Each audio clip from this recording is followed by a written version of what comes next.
Over.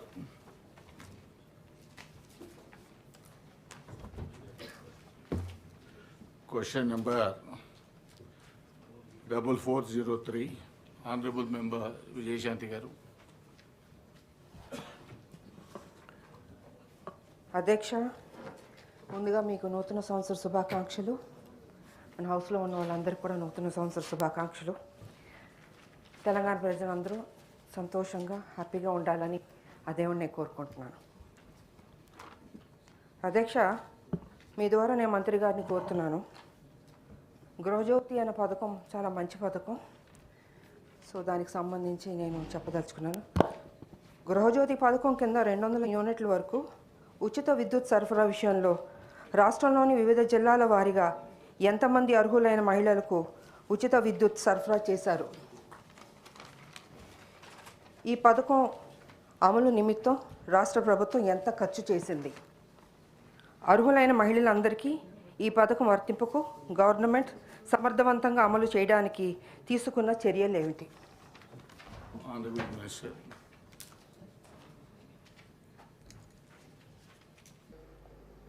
కేసీఆర్కి పిండం పెడతాం, ఇవన్నీ చేసినందుకు నాకు పిండం పెట్టాలా? ఈ తిప్పల పడ్డందుకు ఆ పిండం పెట్టాలా? మీ వల్ల కాని పని, మీ నాయకులు ఎంతరో మంది ఎన్నుచూపి పారిపోయినటువంటి తెలంగాణ ఉద్యమాన్ని నేను భుజానేసుకొని అనేక కష్టాలు పడి దీక్షలు చేసి చివరికి నా చావు మీద తెచ్చుకునేంత ప్రయత్నంలో తెలంగాణ తెచ్చిపెడితే మీకు పిండం పెడతామంటే ఎవరు హర్షిస్తారు అధ్యక్ష? ఇదేనా సంస్కారం? ఇదొక పద్ధతి, ఇదొక పార్టీ, దీనికో లెక్కన? చాలా బాధ కలుగుతుంది అధ్యక్ష, దుఃఖం వస్తుంది. ఎందుకంటే ఏందండి నాకు అర్థం కాదు. ఇది పూర్తిగా ఎటుపడతాడు, నోరుంది కదా అని విచ్చలవిడిగా మీ పార్టీల నియంత్రణ లేకపోవచ్చండి, కానీ సంఘం చూస్తుంది కదా, సమాజం చూస్తుంది కదా. నన్ను అడుగుతున్నారు, మన రాహుల్ గాంధీ ఏదో ఒక మాట అందరికీ మోడీ పేరేమున్నదంటే 2 సంవత్సరాల జైలు శిక్ష విధించారు అధ్యక్ష. అఫ్కోర్స్ నిన్న సుప్రీంకోర్టు స్టే ఇచ్చింది, సభ్యత్వం కూడా తీసేసిండ్రు. మేము ఆ చర్యలు తీసుకోలేమానండి? మేము తీసుకోకపోదుమా? మీరు ఏదో స్వేచ్ఛ కావాలి, స్వేచ్ఛ ఇచ్చినాం. మేము చాలా లిబరల్గా ఉంటున్నాం, డెమోక్రాటిక్గా ఉంటున్నాం, అన్ని రకాలుగా బాగుంటున్నాం. లేకపోతే మీరు అట్లా మాట్లాడిన దానికి మీ తాట తీసే పరిస్థితి ఇష్యూ కాదు కదా గవర్నమెంట్ అనుకుంటే. కానీ మీరంతా ఆ విధంగా ఇష్టం వచ్చిన అడ్డగోలు మాట్లాడినా మేము సంయమనం పాటిస్తున్నాం. మేము ఇది పోలీసులు ఉసుగొలుపుతలేం, ప్రజలే తీర్పు చెప్తారు రేపు పొద్దున అనే ఉద్దేశంతో మేము ముందుకు పోతా ఉన్నాం. కానీ బాధ మాత్రం కలుగుతుంది అధ్యక్ష. ఎక్కడ ఏం చేయని వాళ్ళు తెలంగాణ ఉద్యమం జరుగుతున్న దాని మీదకి తుపాకులు తీసుకొని పోయిన వాళ్ళు మాట్లాడతారు అధ్యక్ష. ఇలా 2 పార్టీల అధ్యక్షులే అధ్యక్ష. కాంగ్రెస్ పార్టీ అధ్యక్షుడేమో రైఫిల్ తీసుకొని పోయిండు కరీంనగర్ జిల్లాకు, ఇంకో పార్టీ అధ్యక్షుడేమో అందరు రాజీనామా చేస్తుంటే ఆయన ఒక్కడు మాత్రం రాజీనామా చేయకుండా అమెరికాకు వారిపోయింది అధ్యక్ష, భారతీయ జనతా పార్టీ. ఆ ఉన్న ఒక వ్యక్తి ఎన్ఎల్ లక్ష్మీనారాయణ నిజామాబాద్ టౌన్లో ఆయన ఉండే, ఆయన రాజీనామా చేసిండు అధ్యక్ష. మమ్మల్ని నమ్మి రాజీనామా చేస్తే నేను స్వయంగా పోయి, నేను అప్పుడే దీక్ష నుంచి విరమించుకొని వచ్చిన, నాకు ఆరోగ్యం బాగా లేకున్నా ఆయన కోరిన టైంలో 4 PM రావాలని చెప్తే నేను పడుకుంటా లేసుకుంటా 4 PM పోయి వీళ్ళ ఆనాటి పెద్ద లీడర్ వీళ్ళ దాంట్లో డి శ్రీనివాస్ గారని ఆయనను ఓగొట్టి మళ్ళీ లక్ష్మీనారాయణ గారిని సిన్సియర్ గెలిపించిన అధ్యక్ష.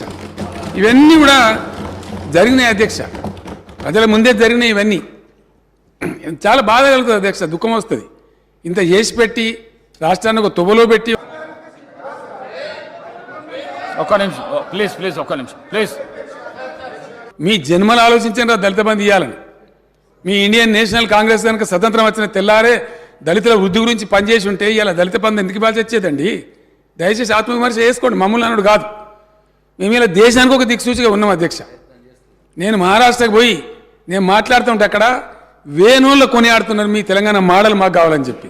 వేరే రాష్ట్రాలలో దేశమంతా వీ వాంట్ తెలంగాణ మోడల్ అంటుంటే ఇక్కడ ఉన్నోళ్ళు మాత్రం ఇంత మంచిగా జరిగిందని కనీసం ఒక మాట హర్షించకపోగా ఉల్టా తూలనాడడం, దూషించడం, పిండం పెడతాం గండం పెడతాం అని మాట్లాడడం. తెలంగాణ ప్రజలు నా మాటలు వింటున్న అధ్యక్ష.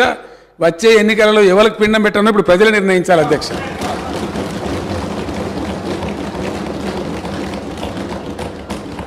తలసరి విద్యుత్ వినియోగంలో దేశంలో నంబర్ 1 అధ్యక్ష తెలంగాణ. జాతీయ సగటు అయితే అసలు మన సమీపంలో కూడా లేదు. నేషనల్ యావరేజ్ చూస్తే అతి తక్కువ సమయంలో విద్యుత్ ఎక్కడిది అధ్యక్ష? కాంగ్రెస్ హయాంలో విద్యుత్తు మొన్న కూడా వీళ్ళ కడుపుల సంగతి బయట పెట్టిండ్రు. ఇస్తామని చెప్పింది 9 గంటలు, ఇచ్చేది పొద్దాగా 3 గంటలు, రాత్రి 4 గంటలు. ఆడిపోయి షాకులు కొట్టి సావా, పాములు గరిస్తావా, వందల మంది రైతులు చచ్చిపోయారు అధ్యక్ష. పెద్ద దానికి ఇవాళ 24 గంటల కరెంట్ ఇస్తుంటే దాని మీద కూడా అడగోలుగా మాట్లాడతారు అధ్యక్ష. వాళ్ళకున్న అలవాట్లు ఇతరులకు ఉన్నాయనుకుంటారు.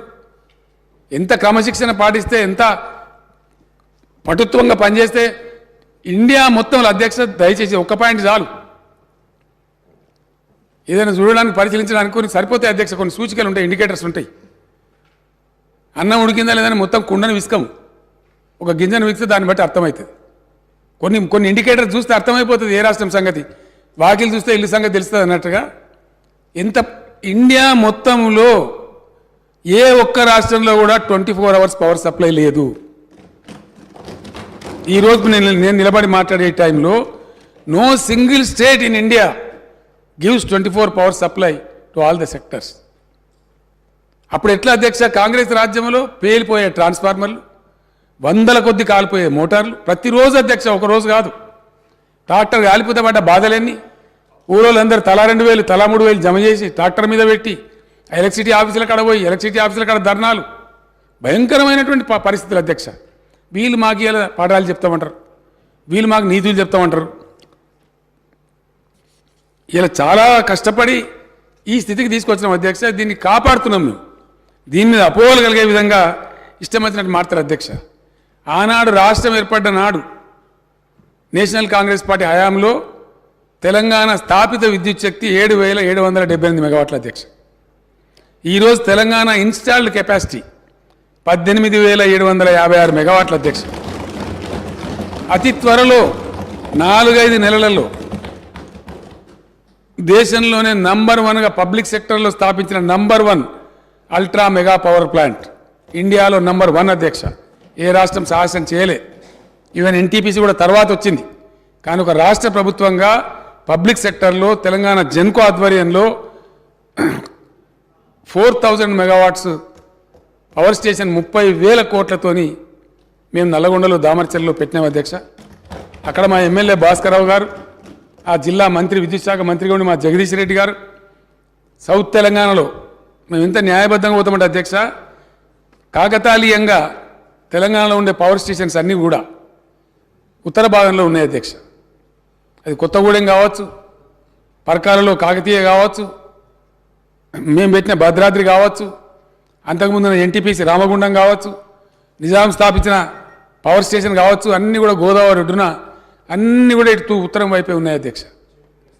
ఒక పవర్ లోడ్ సెంటర్ రావాలంటే దక్షిణ తెలంగాణలో కూడా ఒక పెద్ద విద్యుత్ సంస్థ ఉండాలి. దక్షిణ తెలంగాణలో విద్యుత్ ఉందా అధ్యక్ష? లేదని కాదు. 2,444 మెగావాట్ల జల విద్యుత్ ఉంది శ్రీశైలం మీద, నాగార్జున సార్ మీద. కానీ అది హైడ్రో ఎలక్ట్రికల్ పవర్ అధ్యక్ష. అది 24 గంటలు రాదు, సంవత్సరం పొడుగుతా రాదు, నీళ్ళు అయిపోతే అయిపోతుంది. కాబట్టి పవర్ సెంటర్ కూడా దక్షిణ తెలంగాణ కూడా భవిష్యత్తులో బ్రహ్మాండంగా ఉండాలి. అక్కడ పరిశ్రమలు వచ్చినా మరొకటి వచ్చినా ఉండాలని చెప్పి అక్కడ పెట్టాలనుకున్నప్పుడు జగదీష్ రెడ్డి గారిని అతను ఫైట్ చేసి, అన్నా నల్లగొండ జిల్లాలో పెట్టండి, కృష్ణలో అక్కడ